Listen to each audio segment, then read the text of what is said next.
श्री नरसिंह चतुर्दशी के व्रत तथा श्री नरसिंह तीर्थ की महिमा श्री महादेव जी कहते हैं, देवी सुनो, अब मैं तुम्हें त्रिलोक दुर्लभ व्रत का वर्णन सुनाता हूं, जिसके सुनने से मनुष्य ब्रह्म हत्या आदि पातकों से मुक्त हो जाता है। स्वयं प्रकाश परमात्मा जब भक्तों को सुख देने के लिए अवतार ग्रहण करते हैं, वह तिथि और मास भी पुण्य के कारण बन जाते हैं।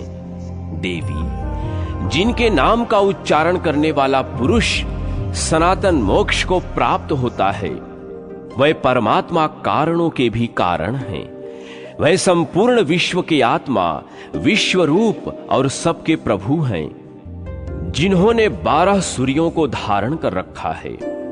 वह ही भगवान भक्तों का अभीष्ट सिद्ध करने के लिए महात्मा नरसिंह के रूप में प्रकट हुए थे। देवी, जब हिरण्यकशिपु नामक दैत्य का वध करके देवाधिदेव जगत गुरु भगवान नरसिंह सुखपूर्वक विराजमान हुए, तब उनकी गोद में बैठे हुए ज्ञानियों में श्रेष्ठ प्रहलाद जी ने उनसे इस प्रकार प्रश्न किया, सर्वव्यापी भगवान नारायण नरसिंह का अद्भुत रूप धारण करने वाले आपको नमस्कार है। सुरश्रेष्ठ, मैं आपका भक्त हूं, अतः यथार्थ बात जानने के लिए आपसे पूछता हूं। स्वामीन, आपके प्रति मेरी अभेद भक्ति अनेक प्रकार से स्थिर हुई है। प्रभो, मैं आपको इतना प्रिय कैसे हुआ, इसका कारण बताइए। भगवान नरसिंह बोले, वत्स, तुम पूर्व जन्म में किसी ब्राह्मण के पुत्र थे, फिर भी तुमने वेदों का अध्ययन नहीं किया। उस समय तुम्हारा नाम वसुदेव था।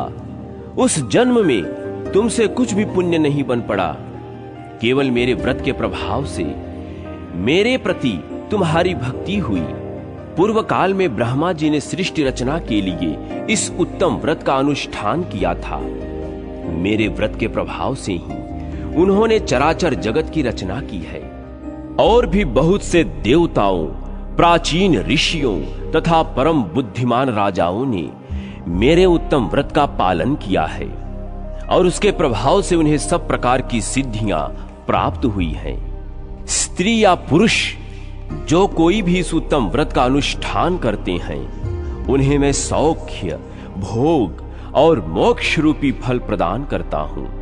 प्रहलाद ने पूछा, देव, अब मैं इस व्रत की उत्तम विधि को सुनना चाहता हूं। प्रभु, किस महीने में और किस दिन यह व्रत आता है, यह विस्तार के साथ बताने की कृपा कीजिए। भगवान नरसिंह बोले, बेटा प्रहलाद, तुम्हारा कल्याण हो। एकाग्र चित्त होकर इस व्रत को श्रवण करो।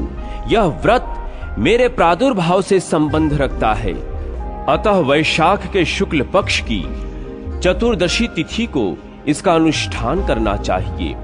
इससे मुझे बड़ा संतोष होता है। पुत्र, भक्तों को सुख देने के लिए जिस प्रकार मेरा आविर्भाव हुआ है, वह प्रसंग सुनो। पश्चिम दिशा में एक विशेष कारण से मैं प्रकट हुआ था। वह स्थान अब मूल स्थान मुल्तान क्षेत्र के नाम से प्रसिद्ध है, जो परम पवित्र और समस्त पापों का नाशक है। उस क्षेत्र में हारीत नामक एक प्रसिद्ध ब्राह्मण रहते थे, जो वेदों के पारगामी विद्वान और ज्ञान ध्यान में तत्पर रहने वाले थे। उनकी स्त्री का नाम लीलावती था। वह भी परम पुण्यमयी, सती रूपा तथा स्वामी के अधीन रहने वाली थी। उन दोनों ने बहुत समय तक बड़ी भारी तपस्या की। तपस्या में ही उनके 21 युग बीत गए। तब उस क्षेत्र में प्रकट होकर मैंने उन दोनों को प्रत्यक्ष दर्शन दिया। उस समय उन्होंने मुझसे कहा, भगवान, यदि आप मुझे वर देना चाहते हो तो इसी समय आपके समान मुझे पुत्र प्राप्त हो। बेटा प्रहलाद, उनकी यह बात सुनकर मैंने उत्तर दिया, ब्राह्मण, निसंदेह मैं आप दोनों का पुत्र हूं, किंतु मैं संपूर्ण विश्व की सृष्टि करने वाला साक्षात परात्पर परमात्मा हूं, सदा रहने वाला सनातन पुरुष हूं, अतः गर्भ में नहीं निवास करूंगा। तब हारीत ने कहा, अच्छा ऐसा ही हो। तब से मैं भक्त के कारण उस क्षेत्र में निवास करता हूं। मेरे श्रेष्ठ भक्त को चाहिए कि उस तीर्थ में आकर मेरा दर्शन करे। उससे उसकी सारी बाधाओं को मैं निरंतर नाश करता रहता हूं। जो हारीत और लीलावती के साथ मेरे बाल रूप का ध्यान करके रात्रि में मेरा पूजन करता है, वह नर से नारायण हो जाता है। बेटा, मेरा व्रत का दिन आने पर भक्त पुरुष सवेरे दंत धावन करके इंद्रियों को काबू में रखते हुए मेरे सामने व्रत का संकल्प करें। भगवान, आज मैं आपका व्रत करूंगा, इसे निर्विघ्नता पूर्वक पूर्ण कराइए। व्रत में स्थित होकर दुष्ट पुरुषों से वार्तालाप आदि नहीं करना चाहिए। फिर मध्याह्न काल में नदी आदि के निर्मल जल में, घर पर, देव संबंधी कुंड में अथवा किसी सुंदर तालाब के भीतर वैदिक मंत्रों से स्नान करें। मिट्टी, गोबर, आंवले का फल और तिल लेकर उनसे सब पापों की शांति के लिए विधि पूर्वक स्नान करें। तत्पश्चात 2 सुंदर वस्त्र धारण करके संध्या दर्पण आदि नित्य कर्म का अनुष्ठान करना चाहिए। उसके बाद घर लीपकर उसमें सुंदर अष्टदल कमल बनाएं। कमल के ऊपर पंचरत्न सहित तांबे का कलश स्थापित करें। कलश के ऊपर चावलों से भरा हुआ पात्र रखें और पात्र में अपनी शक्ति के अनुसार सोने की लक्ष्मी सहित मेरी प्रतिमा बनवाकर स्थापित करें। तत्पश्चात उसे पंचामृत से स्नान कराएं। इसके बाद शास्त्र के ज्ञाता और लोभहीन ब्राह्मण को बुलाकर आचार्य बनाएं और उसे आगे रखकर भगवान की अर्चना करें। पूजा के स्थान पर एक मंडप बनवाकर उसे फूलों के गुच्छों से सजा दें। फिर वर्तमान ऋतु में सुलभ होने वाले फूलों से और षोडशोपचार की सामग्रियों से विधि पूर्वक मेरा पूजन करें। पूजा में नियम पूर्वक रहकर मुझसे संबंध रखने वाले पौराणिक मंत्रों का उपयोग करें। जो चंदन, कपूर, रोली, सामयिक पुष्प तथा तुलसी दल मुझे अर्पण करता है, वह निश्चय ही मुक्त हो जाता है। समस्त कामनाओं की सिद्धि के लिए जगत गुरु श्री हरि को सदा कृष्णा गरु बना हुआ धूप निवेदन करना चाहिए, क्योंकि वह उन्हें बहुत ही प्रिय है। एक महान दीप जलाकर रखना चाहिए जो अज्ञान रूपी अंधकार का नाश करने वाला है। फिर घंटे की आवाज के साथ बड़े रूप में आरती उतारनी चाहिए। तदनंतर नैवेद्य निवेदन करें, जिसका मंत्र इस प्रकार है। हे लक्ष्मीकांत, मैं आपके लिए भक्ष्य भोज्य सहित नैवेद्य तथा शर्करा निवेदन करता हूं। आप मेरे सब पापों का नाश कीजिए। तत्पश्चात भगवान से इस प्रकार प्रार्थना करें। नरसिंह, अच्युत, देवेश्वर, आपके शुभ जन्मदिन को मैं सब भोगों का परित्याग करके उपवास करूंगा। स्वामीन, आप इससे प्रसन्न हो तथा मेरे पाप और जन्म के बंधन को दूर करें। यों कहकर व्रत का पालन करें। रात में गीत और वाद्यों की ध्वनि के साथ जागरण, भगवान नरसिंह की कथा से संबंध रखने वाले पौराणिक प्रसंग का पाठ भी उचित है। फिर प्रातः काल होने पर स्नान के अनंतर पूर्वोक्त विधि से यत्न पूर्वक मेरी पूजा करें। उसके बाद स्वस्थ चित्त होकर मेरे आगे वैष्णव श्राद्ध करें। तदनंतर इस लोक और परलोक दोनों पर विजय पाने की इच्छा से सुपात्र ब्राह्मणों को नीचे लिखी हुई वस्तुओं का दान करना चाहिए। गौ, भूमि, तिल, सुवर्ण, ओढ़ने बिछौने आदि के सहित 4 पाई, सप्त धान्य तथा अन्यान्य वस्तुएं भी अपनी शक्ति के अनुसार दान करनी चाहिए। शास्त्रोक्त फल पाने की इच्छा हो तो धन की कृपणता नहीं करनी चाहिए। अंत में ब्राह्मणों को भोजन कराएं और उन्हें उत्तम दक्षिणा दें। धनहीन व्यक्तियों को भी यह चाहिए कि वह इस व्रत का अनुष्ठान करें और शक्ति के अनुसार दान दें। मेरे व्रत में सभी वर्ण के मनुष्यों का अधिकार है। मेरी शरण में आए हुए भक्तों को विशेष रूप से इसका अनुष्ठान करना चाहिए। श्री महादेव जी बोले, हे पार्वती, इसके बाद व्रत करने वाले पुरुष को इस प्रकार प्रार्थना करनी चाहिए। विशाल रूप धारण करने वाले भगवान नरसिंह, करोड़ों कालों के लिए भी आपको परास्त करना कठिन है। बाल रूपधारी प्रभो, आपको नमस्कार है। बाल अवस्था तथा बालक रूप धारण करने वाले श्री नरसिंह, आपको नमस्कार है। जो सर्वत्र व्यापक, सबको आनंदित करने वाले, स्वतः प्रकट होने वाले, सर्व जीव स्वरूप, विश्व के स्वामी, देव स्वरूप और सूर्य मंडल में स्थित रहने वाले हैं, उन भगवान को प्रणाम है। दया सिंधो, आपको नमस्कार है। आप 23 तत्वों के साक्षी 24वें तत्व रूप हैं। काल, रुद्र और अग्नि आपके ही स्वरूप हैं। यह जगत भी आपसे भिन्न नहीं है। नर और सिंह का रूप धारण करने वाले आप भगवान को नमस्कार है।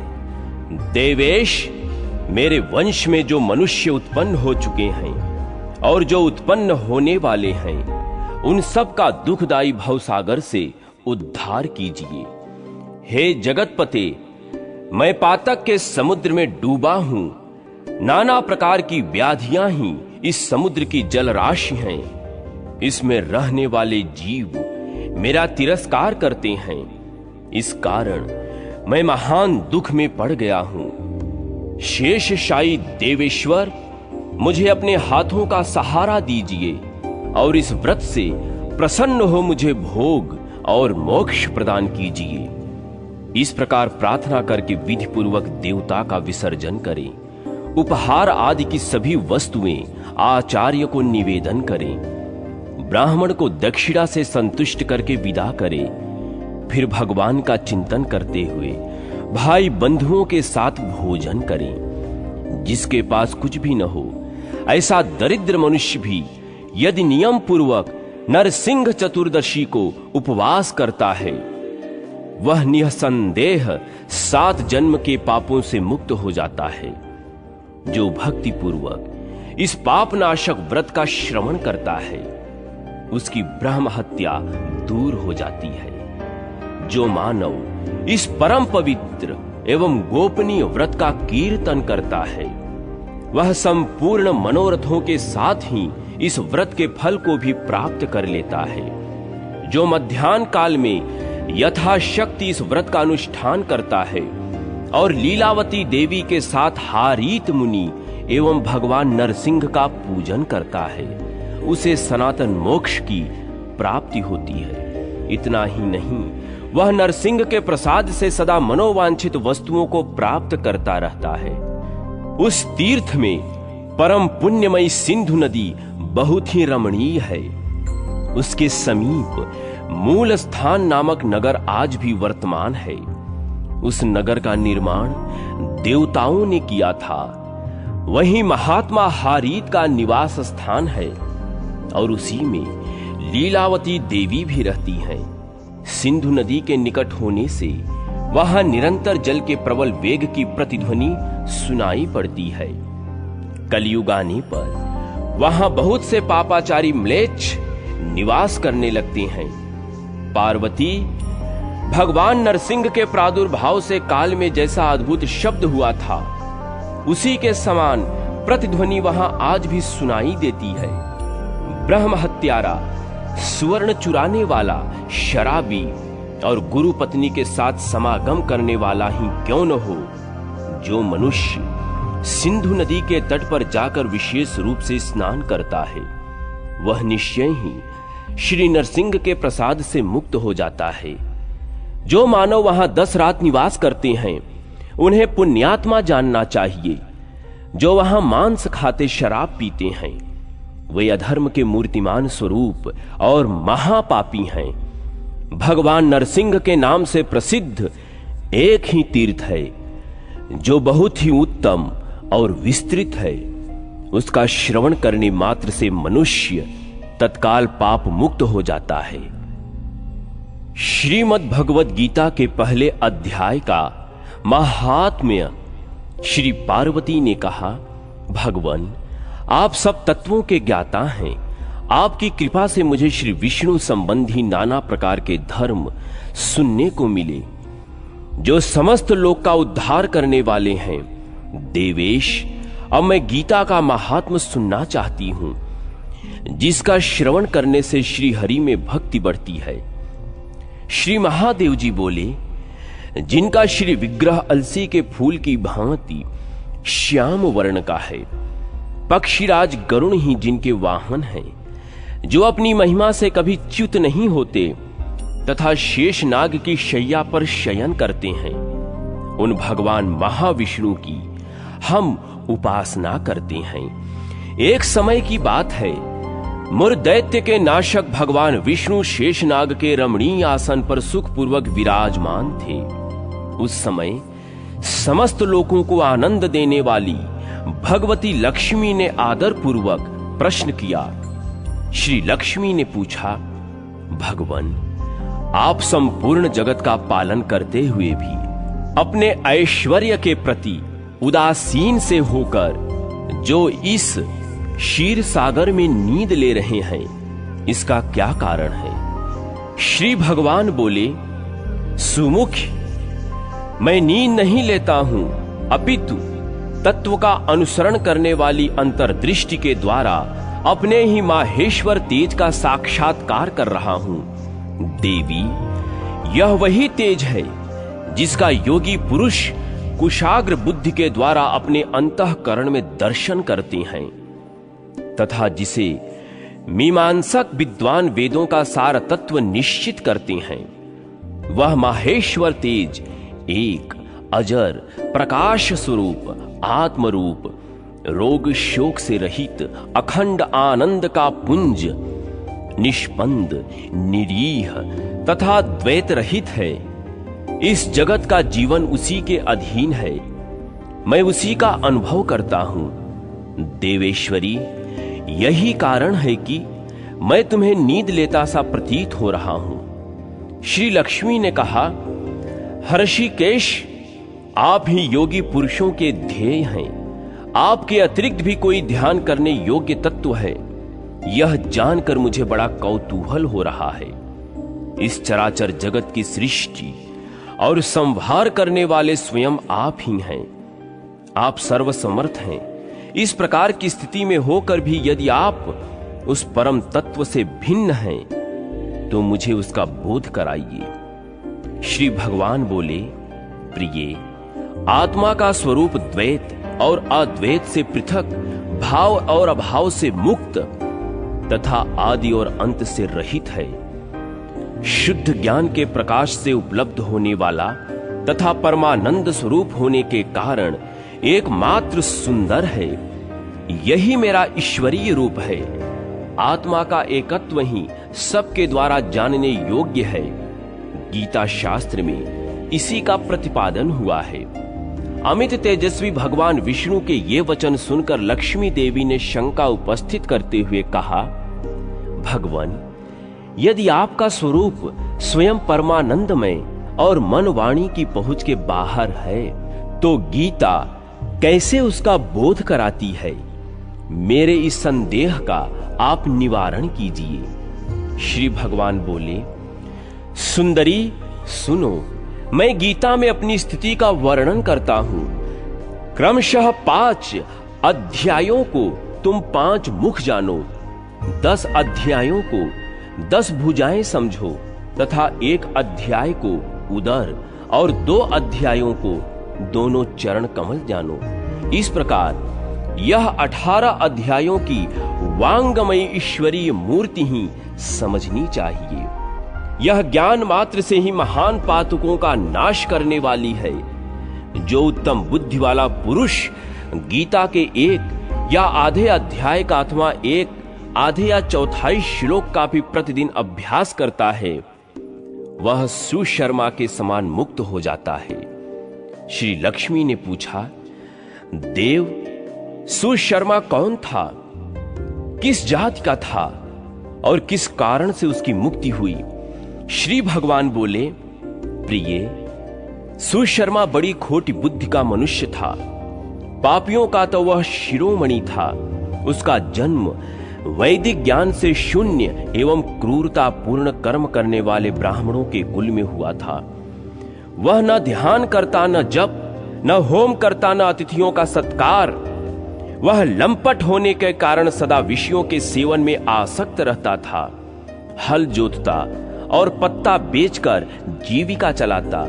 उसे मदिरा पीने का व्यसन था। वह मांस भी खाया करता था।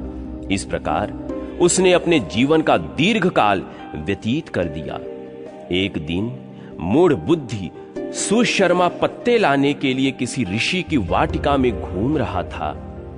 इसी बीच में काल रूपधारी काले सांप ने उसे डंस लिया। सुशर्मा की मृत्यु हो गई। तदनंतर वह अनेक नरकों में जा वहां की यातनाएं भोग कर मृत्युलोक में लौट आया और यहां बोझ ढोने वाला बैल हुआ। उस समय किसी पंगु ने अपने जीवन को आराम से व्यतीत करने के लिए उसे खरीद लिया। बैल ने अपनी पीठ पर पंगु का भार ढोते हुए बड़े कष्ट से 7-8 वर्ष बिताए। एक दिन पंगु ने किसी ऊंचे स्थान पर बहुत देर तक बड़ी तेजी के साथ उस बैल को घुमाया। इससे वह थक कर बड़े वेग से पृथ्वी पर गिरा और मूर्छित हो गया। उस समय वहां कुतूहलवश आकृष्ट हो बहुत से लोग एकत्रित हो गए। उस जन समुदाय में से किसी पुण्यात्मा व्यक्ति ने उस बैल का कल्याण करने के लिए उसे अपना पुण्य दान कर दिया। तत्पश्चात कुछ दूसरे लोगों ने भी अपने अपने पुण्यों को याद करके उन्हें उसके लिए दान दिया। उस भीड़ में एक वैश्या भी खड़ी थी। उसे अपने पुण्य का पता नहीं था, तो भी उसने लोगों की देखा देखी उस बैल के लिए कुछ त्याग दिया। तदनंतर यमराज के दूत उस मरे हुए प्राणी को पहले यमपुरी ले गए। वहां यह विचार कर कि यह वेश्या के दिए हुए पुण्य से पुण्यवान हो गया है, उसे छोड़ दिया। फिर वह भूलोक में आकर उत्तम कुल और शील वाले ब्राह्मणों के घर में उत्पन्न हुआ। उस समय भी उसे अपने पूर्व जन्म की बातों का स्मरण बना रहा। बहुत दिनों के बाद अपने अज्ञान को दूर करने वाले कल्याण तत्व का जिज्ञासी होकर वह उस वेश्या के पास गया और उसके दान की बात बतलाते हुए उसने पूछा, तुमने कौन सा पुण्य दान किया था? वेश्या ने उत्तर दिया, वह पिंजरे में बैठा हुआ तोता प्रतिदिन कुछ पढ़ता है, उससे मेरा अंतःकरण पवित्र हो गया है। उसी का पुण्य मैंने तुम्हारे लिए दान किया था। इसके बाद उन दोनों ने तोते से पूछा।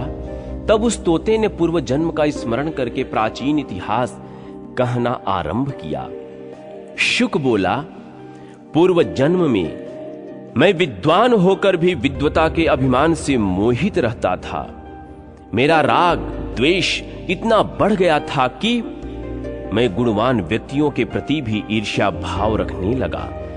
फिर समयानुसार मेरी मृत्यु हो गई और मैं अनेक घृणित लोकों में भटकता फिरा।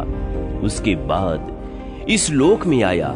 सद्गुरु की अत्यंत निंदा करने के कारण तोते के कुल में मेरा जन्म हुआ। पापी होने के कारण छोटी अवस्था में ही मेरे माता पिता से वियोग हो गया। एक दिन मैं ग्रीष्म ऋतु में तपे हुए मार्ग पर पड़ा था। वहां से कुछ श्रेष्ठ मुनि मुझे उठा लाए और महात्माओं के आश्रय में आश्रम के भीतर एक पिंजरे में उन्होंने मुझे डाल दिया। वहीं मुझे पढ़ाया गया। ऋषियों के बालक बड़े आदर के साथ गीता के प्रथम अध्याय की आवृत्ति करते थे। उन्हीं से सुनकर मैं बारंबार पाठ करने लगा। इसी बीच में एक चोरी करने वाले बहेलिये ने मुझे वहां से चुरा लिया। तत्पश्चात इस देवी ने मुझे खरीद लिया। यही मेरा वृत्तांत है, जिसे मैंने आप लोगों से बता दिया। पूर्व काल में मैंने इस प्रथम अध्याय का अभ्यास किया था, जिससे मैंने अपने पाप को दूर किया है। फिर उसी से इस वेश्या का भी अंतःकरण शुद्ध हुआ है और उसी के पुण्य से ये द्विजश्रेष्ठ सुशर्मा भी पाप मुक्त हुए हैं। इस प्रकार परस्पर वार्तालाप और गीता के प्रथम अध्याय के महात्म की प्रशंसा करके वे तीनों निरंतर अपने अपने घर पर गीता का अभ्यास करने लगे। फिर ज्ञान प्राप्त करके वे मुक्त हो गए। इसलिए जो गीता के प्रथम अध्याय को पढ़ता, सुनता तथा अभ्यास करता है, उसे इस भव सागर को पार करने में कोई कठिनाई नहीं होती है। श्रीमद् भगवद गीता के दूसरे अध्याय का महात्म्य। श्री भगवान कहते हैं, लक्ष्मी, प्रथम अध्याय के महात्म का उत्तम उपाख्यान मैंने तुम्हें सुना दिया। अब अन्य अध्यायों के महात्म का श्रवण करो। दक्षिण दिशा में वेद वेत्ता ब्राह्मणों के पुरंदर नामक नगर में श्रीमान देव शर्मा नामक एक विद्वान ब्राह्मण रहते थे। वे अतिथियों के पूजक, स्वाध्यायशील, वेद शास्त्रों के विशेषज्ञ, यज्ञों का अनुष्ठान करने वाले और तपस्वियों के सदा ही प्रिय थे। उन्होंने उत्तम द्रव्यों के द्वारा अग्नि में हवन करके दीर्घ काल तक देवताओं को तृप्त किया, किंतु उन धर्मात्मा ब्राह्मणों को कभी सदा रहने वाली शांति नहीं मिली। वे परम कल्याणमय तत्व का ज्ञान प्राप्त करने की इच्छा से प्रतिदिन प्रचुर सामग्रियों के द्वारा सत्य संकल्प वाले तपस्वियों की सेवा करने लगे। इस प्रकार शुभ आचरण करते हुए उन्हें बहुत समय बीत गया। तदनंतर एक दिन पृथ्वी पर उनके समक्ष एक त्यागी महात्मा प्रकट हुए। वे पूर्ण अनुभवी, आकांक्षा रहित, नासिका के अग्रभाग पर दृष्टि रखने वाले तथा शांत चित्त थे। निरंतर परमात्मा के चिंतन में संलग्न हो वे सदा ही आनंद विभोर रहते थे। देव शर्मा ने उन नित्य संतुष्ट तपस्वी को शुद्ध भाव से प्रणाम किया और पूछा, महात्मन, मुझे शांतमयी स्थिति कैसे प्राप्त होगी? तब उन आत्मज्ञानी संत ने देव शर्मा को सौपुर ग्राम के निवासी मित्रवान का, जो बकरियों का चरवाहा था, परिचय दिया और कहा, वही तुम्हें उपदेश देगा। यह सुनकर देव शर्मा ने महात्मा के चरणों की वंदना की और समृद्धशाली सौपुर ग्राम में पहुंचकर उसके उत्तर भाग में एक विशाल वन देखा। उसी वन में नदी के किनारे एक शिला पर मित्रवान बैठा था। उसके नेत्र आनंदातिरेक से निश्चल हो रहे थे। वह अपलक दृष्टि देख रहा था। वह स्थान आपस का स्वाभाविक वैर छोड़कर एकत्रित हुए परस्पर विरोधी जंतुओं से घिरा था।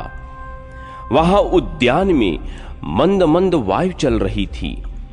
मृगों के झुंड शांत भाव से बैठे थे और मित्रवान दया से भरी हुई आनंदमयी मनोहारिणी दृष्टि से पृथ्वी पर मानो अमृत छिड़क रहा था।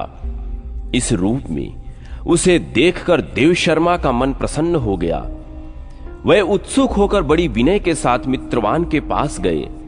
मित्रवान ने भी अपने मस्तक को किंचित नवाकर देव शर्मा का सत्कार किया।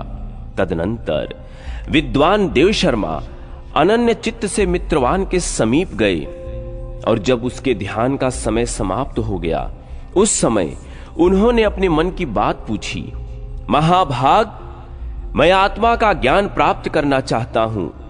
मेरे इस मनोरथ की पूर्ति के लिए मुझे किसी ऐसे उपाय का उपदेश कीजिए जिसके द्वारा सिद्धि प्राप्त हो चुकी हो। देव शर्मा की यह बात सुनकर मित्रवान ने एक क्षण तक कुछ विचार किया। उसके बाद इस प्रकार कहा, विद्वन, एक समय की बात है, मैं वन के भीतर बकरियों की रक्षा कर रहा था। इतने में ही एक भयंकर व्याघ्र पर मेरी दृष्टि पड़ी, जो मानो सबको ग्रस लेना चाहता था। मैं मृत्यु से डरता था, इसलिए व्याघ्र को आते देख बकरियों के झुंड को आगे करके वहां से भाग चला, किंतु एक बकरी तुरंत ही सारा भय छोड़कर नदी के किनारे उस व्याघ्र के पास बेरोक टोक चली गई। फिर तो व्याघ्र भी द्वेष छोड़कर चुपचाप खड़ा हो गया। उसे इस अवस्था में देखकर बकरी बोली, व्याघ्र, तुम्हें तो अभीष्ट भोजन प्राप्त हुआ है। मेरे शरीर से मांस निकालकर प्रेम पूर्वक खाओ न। तुम इतनी देर से खड़े क्यों हो? तुम्हारे मन में मुझे खाने का विचार क्यों नहीं आता है? व्याघ्र बोला, बकरी, इस स्थान पर आते ही मेरे मन से द्वेष का भाव निकल गया, भूख प्यास भी मिट गई, इसलिए पास आने पर भी मुझे अब तुम्हें खाने का मन नहीं हो रहा है। व्याघ्र के यों कहने पर बकरी बोली, न जाने मैं कैसे निर्भय हो गई हूं, इसमें क्या कारण हो सकता है? यदि तुम जानते हो तो कृपया बताइए। यह सुनकर व्याघ्र ने कहा, मैं भी नहीं जानता, चलो सामने खड़े हुए इन महापुरुष से पूछें। ऐसा निश्चय करके वे दोनों वहां से चल दिए। उन दोनों के स्वभाव में यह विचित्र परिवर्तन देखकर मैं बहुत विस्मय में पड़ा था। इतने में ही उन्होंने मुझी से आकर प्रश्न किया। वहां वृक्ष की शाखा पर एक वानर राज था। उन दोनों के साथ मैंने भी वानर राज से पूछा। विप्रवर, मेरे पूछने पर वानर राज ने आदर पूर्वक कहा, अजापाल, सुनो, इस विषय में मैं तुम्हें प्राचीन वृत्तांत सुनाता हूं। यह सामने वन के भीतर जो बहुत बड़ा मंदिर है, उसकी ओर देखो। इसमें ब्रह्मा जी का स्थापित किया हुआ एक शिवलिंग है। पूर्व काल में यहां सुकर्मा नामक एक बुद्धिमान महात्मा रहते थे, जो तपस्या में संलग्न होकर इस मंदिर में उपासना करते थे। वे वन में फूलों का संग्रह कर लाते और नदी के जल से पूजनीय भगवान शंकर को स्नान कराकर उन्हीं से उनकी पूजा किया करते थे। इस प्रकार आराधना का कार्य करते हुए सुकर्मा यहां निवास करते थे। बहुत समय के बाद उनके समीप किसी अतिथि का आगमन हुआ। सुकर्मा ने भोजन के लिए फल लाकर अतिथि को अर्पण किया और कहा, विद्वान, मैं केवल तत्वज्ञान की इच्छा से भगवान शंकर की आराधना करता हूं। आज इस आराधना का फल परिपक्व होकर मुझे मिल गया, क्योंकि इस आप जैसे महापुरुष ने मुझ पर अनुग्रह किया है। सुकर्मा के ये मधुर वचन सुनकर तपस्या के धनी महात्मा अतिथि को बड़ी प्रसन्नता हुई। उन्होंने एक शिलाखंड पर गीता का दूसरा अध्याय लिख दिया और ब्राह्मण को उसके पाठ एवं अभ्यास के लिए आज्ञा देते हुए कहा, ब्राह्मण, इससे तुम्हारा आत्मज्ञान संबंधी मनोरथ अपने आप सफल हो जाएगा।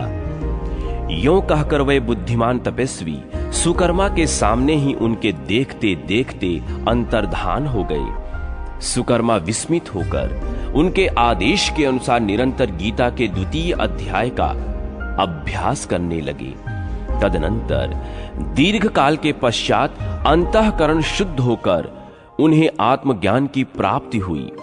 फिर वे जहां जहां गए वहां वहां का तपोवन शांत हो गया।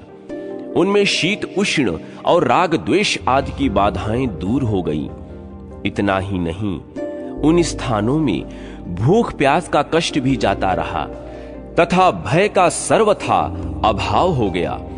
यह सब द्वितीय अध्याय का जप करने वाले सुकर्मा ब्राह्मण की तपस्या का ही प्रभाव समझो। मित्रवान कहता है, वानर राज के यों कहने पर मैं प्रसन्नता पूर्वक बकरी और व्याघ्र के साथ उस मंदिर की ओर गया। वहां जाकर शिलाखंड पर लिखे हुए गीता के द्वितीय अध्याय को मैंने देखा और पढ़ा। उसी की आवृत्ति करने से मैंने तपस्या का पार पा लिया है। अतः हे भद्र पुरुष, तुम भी सदा द्वितीय अध्याय की ही आवृत्ति किया करो। ऐसा करने पर मुक्ति तुमसे दूर नहीं रहेगी।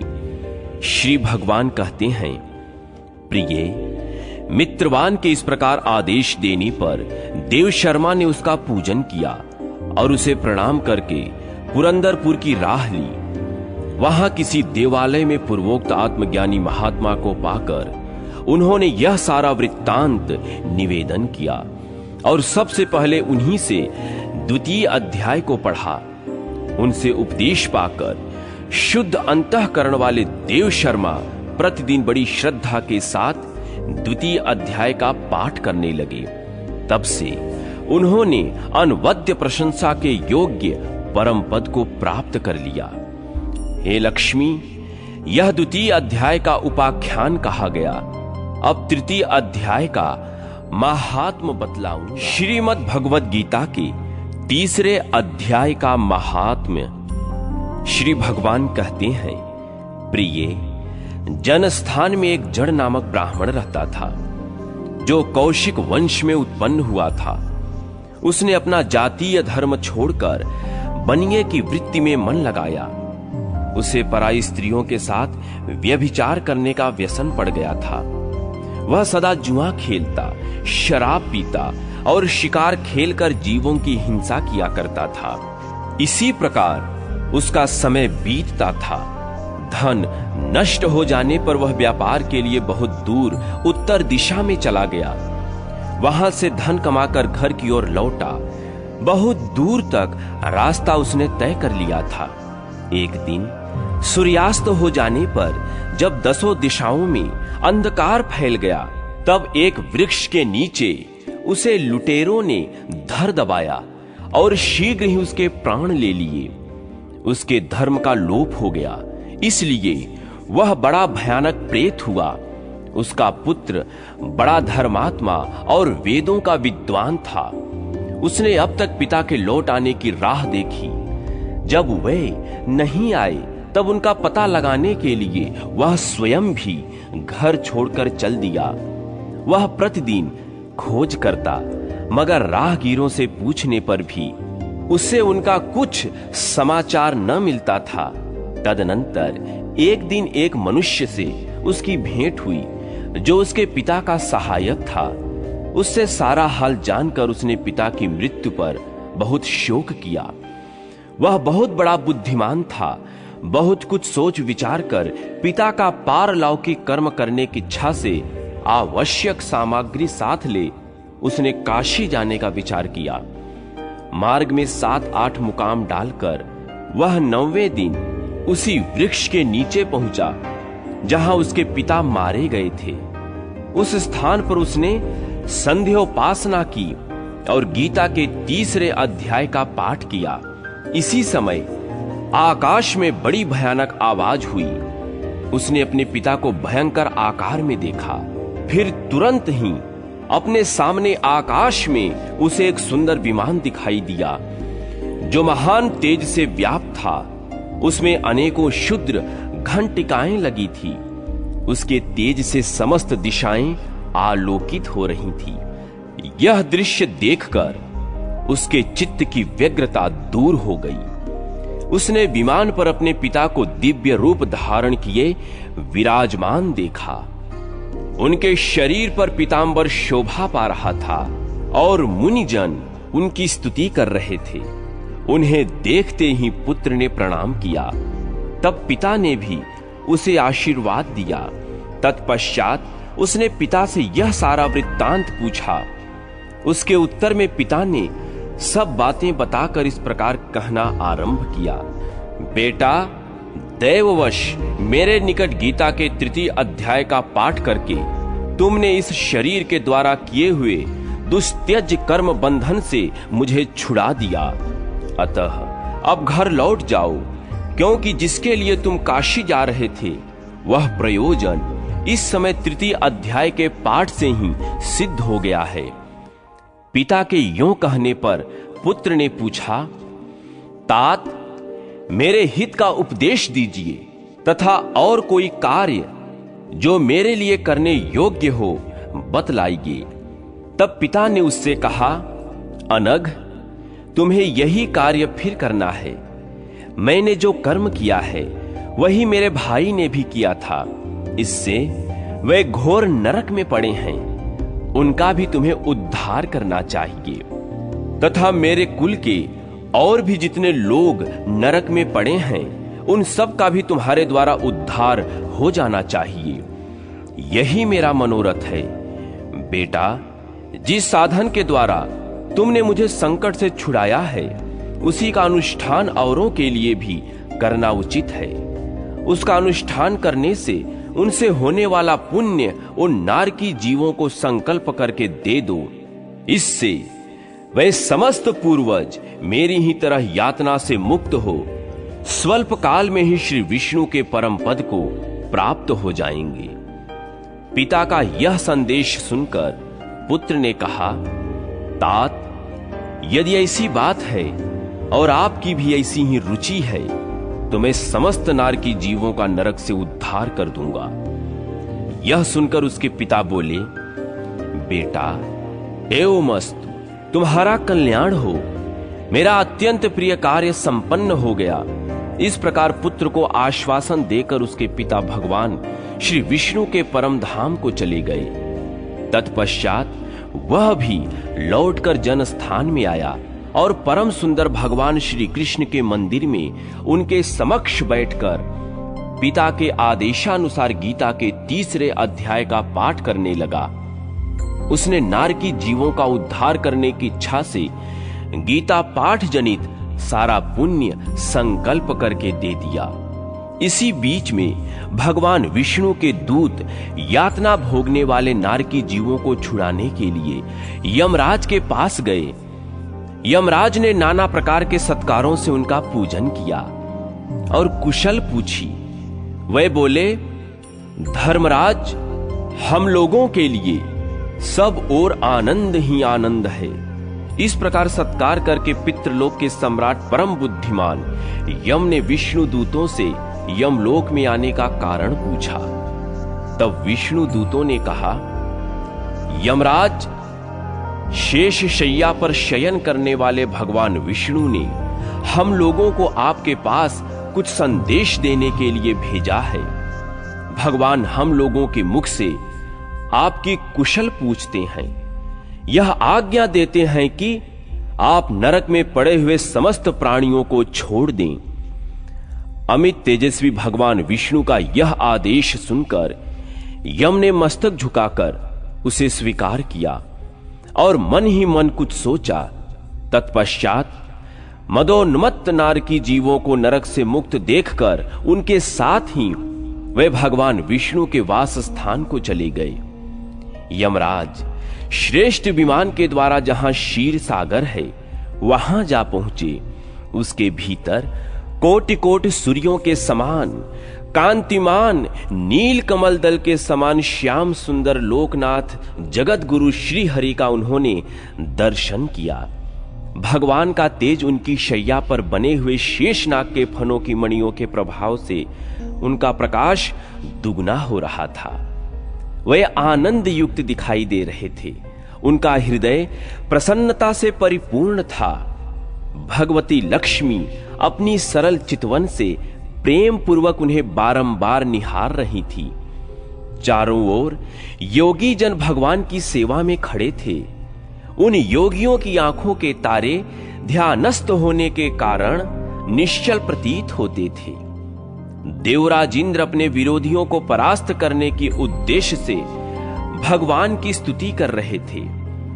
ब्रह्मा जी के मुख से निकले हुए वेदांत वाक्य मूर्तिमान होकर भगवान के गुणों का गान कर रहे थे। भगवान पूर्णतः संतुष्ट होने के साथ ही समस्त योनियों की ओर से उदासीन प्रतीत होते थे। जीवों में से जिन्होंने योग साधना के द्वारा अधिक पुण्य संचय किया था वह उन सबको एक साथ वे कृपा दृष्टि से निहार रहे थे। भगवान अपने स्वरूप भूत अखिल चराचर जगत को आनंद पूर्ण दृष्टि से आमोदित कर रहे थे। शेषनाग की प्रभा से उद्भासित एवं सर्वत्र व्यापक दिव्य विग्रह रूप धारण किए नील कमल के सदृश्य श्याम वर्ण वाले श्री हरि ऐसे जान पड़ते थे मानो चांदनी से घिरा हुआ आकाश सुशोभित हो रहा हो। इस प्रकार भगवान की झांकी करके यमराज अपनी विशाल बुद्धि के द्वारा उनकी स्तुति करने लगे। यमराज बोले, संपूर्ण जगत का निर्माण करने वाले परमेश्वर, आपका अंतःकरण अत्यंत निर्मल है। आपके मुख से ही वेदों का प्रादुर्भाव हुआ है और आप ही विश्व रूप और इसके विधायक ब्रह्मा हैं। आपको नमस्कार है। अपने बल और वेग के कारण जो अत्यंत दुर्धर्ष प्रतीत होते हैं, ऐसे दानवेंद्रों का अभिमान चूर्ण करने वाले भगवान विष्णु को नमस्कार है। पालन के समय सत्वमय शरीर धारण करने वाले, विश्व के आधारभूत सर्वव्यापी श्री हरि को नमस्कार है। समस्त देहधारियों की पातक राशि को दूर करने वाले परमात्मा को प्रणाम है। जिनके ललाटवर्ती नेत्र के तनिक सा खुलने पर भी आग की लपटें निकलने लगती हैं, उन रुद्र रूपधारी आप परमेश्वर को नमस्कार है। आप संपूर्ण विश्व के गुरु, आत्मा और महेश्वर हैं। अतः समस्त वैष्णव जनों को संकट से मुक्त करके उन पर अनुग्रह करते हैं। आप माया से विस्तार को प्राप्त हुए अखिल विश्व में व्याप्त होकर भी कभी माया अथवा उससे उत्पन्न होने वाले गुणों से मोहित नहीं होते। माया तथा माया जनित गुणों के बीच में स्थित होने पर भी आप पर उनमें से किसी का प्रभाव नहीं पड़ता। आपकी महिमा का अंत नहीं है, क्योंकि आप असीम हैं। फिर आप वाणी के विषय कैसे हो सकते हैं? अतः मेरा मन कहता है कि मौन रहना ही उचित है। इस प्रकार स्तुति करके यमराज ने हाथ जोड़कर इस प्रकार कहा, हे जगत गुरु, आपके आदेश से इन जीवों को गुण रहित होने पर भी मैंने छोड़ दिया है। अब मेरे योग्य और जो कोई कार्य हो उसे बताइए। उनके यूं कहने पर भगवान मधुसूदन मेघ के समान गंभीर वाणी द्वारा मानो अमृत रस से सींचते हुए बोले, धर्मराज, तुम सबके प्रति समान भाव रखते हुए लोगों का पाप से उद्धार कर रहे हो। तुम पर देहधारियों का भार रखकर मैं निश्चिंत हूं। अतः तुम अपना काम करो और अपने लोक को लौट जाओ। यों कहकर भगवान अंतर्धान हो गए। यमराज भी अपनी पुरी को लौट आए तथा वह ब्राह्मण अपनी जाति के और समस्त नारकी जीवों का नरक से उद्धार करके स्वयं भी श्रेष्ठ विमान द्वारा श्री विष्णु धाम को चला गया। श्रीमद् भगवद गीता के चौथे अध्याय का महात्म्य। श्री भगवान कहते हैं, प्रिय, अब मैं चौथे अध्याय का महात्म्य बतलाता हूं, सुनो। भागीरथी के तट पर वाराणसी बनारस नाम की एक पुरी है। वहां विश्वनाथ जी के मंदिर में भरत नाम के एक योगनिष्ठ महात्मा रहते थे, जो प्रतिदिन आत्मचिंतन में तत्पर हो आदर पूर्वक गीता के चतुर्थ अध्याय का पाठ किया करते थे। उसके अभ्यास से उनका अंतःकरण निर्मल हो गया। वे शीत उष्ण आदि द्वंद्वों से कभी व्यथित नहीं होते थे। एक समय की बात है, वे तपोधन नगर की सीमा में स्थित देवताओं का दर्शन करने की इच्छा से भ्रमण करते हुए नगर से बाहर निकल गए। वहां बेर के 2 वृक्ष थे। उनकी जड़ में वे विश्राम करने लगे। एक वृक्ष की जड़ में उन्होंने अपना मस्तक रखा था और दूसरे वृक्ष के मूल में उनका एक पैर टिका हुआ था। थोड़ी देर बाद जब वे तपस्वी चले गए, तब बेर के वे दोनों वृक्ष 5-6 दिनों के भीतर सूख गए। उनमें पत्ते और डालियां भी नहीं रह गई थी। तत्पश्चात वे दोनों वृक्ष कहीं ब्राह्मणों के पवित्र गृह में 2 कन्याओं के रूप में उत्पन्न हुए। वे दोनों कन्याएं जब बढ़कर 7 वर्ष की हो गईं, तब एक दिन उन्होंने दूर देशों में घूमकर आते हुए भरत मुनि को देखा। उन्हें देखते ही वे दोनों उनके चरणों में पड़ गईं और मीठी वाणी में बोली, मुने, आपकी ही कृपा से हम दोनों का उद्धार हुआ है। हमने बेर की योनि त्याग कर मानव शरीर प्राप्त किया है। उनके इस प्रकार पूछने पर मुनि को बड़ा विस्मय हुआ। उन्होंने कहा, पुत्रियों, मैंने कब और किस साधन से तुम्हें मुक्त किया था?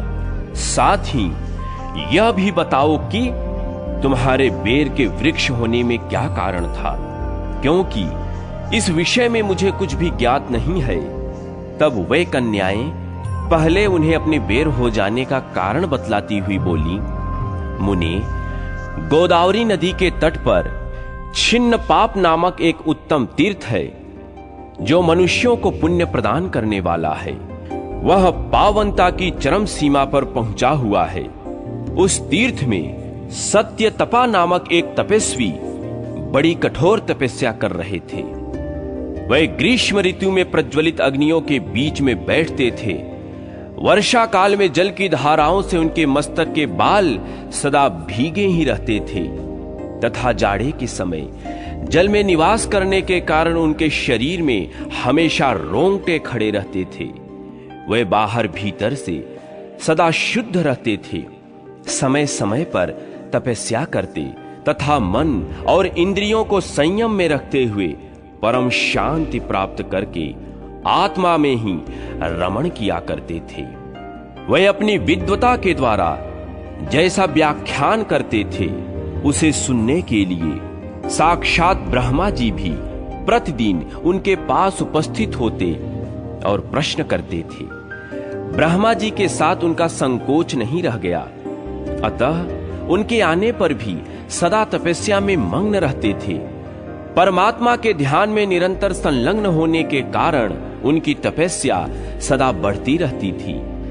सत्य तपा को जीवन मुक्त के समान मानकर इंद्र को अपनी समृद्धशाली पद के संबंध में कुछ भय हो गया। तब उन्होंने उनकी तपस्या में सैकड़ों विघ्न डालने आरंभ किए। अप्सराओं के समुदाय से हम दोनों को बुलाकर इंद्र ने इस प्रकार आदेश दिया, तुम दोनों उस तपस्वी की तपस्या में विघ्न डालो जो मुझे इंद्र पद से हटाकर स्वयं स्वर्ग का राज्य भोगना चाहता है। इंद्र का यह आदेश पाकर हम दोनों उनके सामने चलकर गोदावरी के तीर पर, जहां वे मुनि तपस्या करते थे, वहां पर आई। वहां मंद एवं गंभीर स्वर से बजते हुए मृदंग तथा मधुर वेणुनाद के साथ हम दोनों ने अन्य अप्सराओं सहित मधुर स्वर में गाना आरंभ किया। इतना ही नहीं, उन योगी महात्मा को वश में करने के लिए हम लोग स्वर, ताल और लय के साथ नृत्य भी करने लगी। बीच बीच में जरा जरा सा अंचल खिसकने पर उन्हें हमारी छाती भी दिख जाती थी। हम दोनों की उन्मत्त गति काम भाव का उद्दीपन करने वाली थी, किंतु उसने उन निर्विकार चित्त वाले महात्मा के मन में क्रोध का संचार कर दिया। तब उन्होंने हाथ से जल छोड़कर हमें क्रोधपूर्वक शाप दे दिया, अरे तुम दोनों गंगा जी के तट पर बेर के वृक्ष हो जाओ। यह सुनकर हम लोगों ने बड़ी विनय के साथ कहा, महात्मन, हम दोनों पराधीन थी, अतः हमारे द्वारा जो दुष्कर्म बन गया उसे आप क्षमा करें। यों कहकर हमने मुनि को प्रसन्न कर लिया। तब उन पवित्र चित्त वाले मुनि ने हमारे शापोद्धार की अवधि निश्चित करते हुए कहा, भरत मुनि के आने तक ही तुम पर यह शाप लागू होगा। इसके बाद तुम लोगों का मर्त्यलोक में जन्म होगा और पूर्व जन्म की स्मृति बनी रहेगी। मुने, जिस समय हम दोनों बेर वृक्ष के रूप में खड़ी थी, उसी समय आपने हमारे समीप आकर गीता के 4थे अध्याय का जप करते हुए हमारा उद्धार किया था। अतः हम आपको प्रणाम करती हैं। आपने केवल शाप से ही नहीं, इस भयानक संसार से भी गीता के 4th अध्याय के पाठ द्वारा हमें मुक्त कर दिया है। श्री भगवान कहते हैं, उन दोनों के इस प्रकार कहने पर मुनि बहुत ही प्रसन्न हुए और उनसे पूजित हो विदा लेकर जैसे आए थे वैसे ही चले गए तथा वे कन्याएं बड़ी आदर के साथ प्रतिदिन गीता के 4th अध्याय का पाठ करने लगी। जिससे उनका उद्धार हो गया।